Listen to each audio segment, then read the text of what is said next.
ഞാനിന്ന് പരിചയപ്പെടുത്തുന്നത് വടുകപ്പുളിയൻ നാരങ്ങ അച്ചാറിൻ്റെ ഒരു ഈസി റെസിപ്പിയാണ്. ഇതിനായി ഉപയോഗിച്ചിരിക്കുന്നത് 2 വലിയ വടുകപ്പുളിയൻ നാരങ്ങ.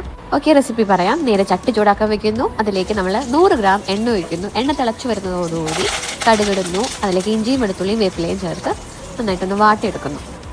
അത് വാടി വരുമ്പോഴേക്കും അതിലേക്ക് നമ്മൾ അരിഞ്ഞ് വെച്ചിരിക്കുന്ന ഈ നാരങ്ങയും ഉപ്പും മുളകും ചേർത്ത മിശ്രിതം ചേർക്കുന്നു. നല്ലോണം അടി ചേർത്ത് ഇളക്കുന്നു. വെന്ത് വരുമ്പോഴേക്കും അതിലേക്ക് നമ്മൾ 5 വലിയ സ്പൂൺ മുളക് പൊടിയാണ് ചേർക്കുന്നത്. അപ്പോൾ എരിവിനനുസരിച്ച് നിങ്ങൾക്ക് വേണമെങ്കിൽ കൂട്ടാം അല്ലെങ്കിൽ കുറയ്ക്കാം. ഒക്കെ നന്നായിട്ട് യോജിപ്പിച്ച് എണ്ണ തെളിഞ്ഞ് വരുന്നതോടുകൂടി ഇതിലേക്ക് നമ്മൾ കായപ്പൊടിയും ഉലുവപ്പൊടിയും 1 ടേബിൾ സ്പൂൺ വീതം ചേർക്കുന്നു.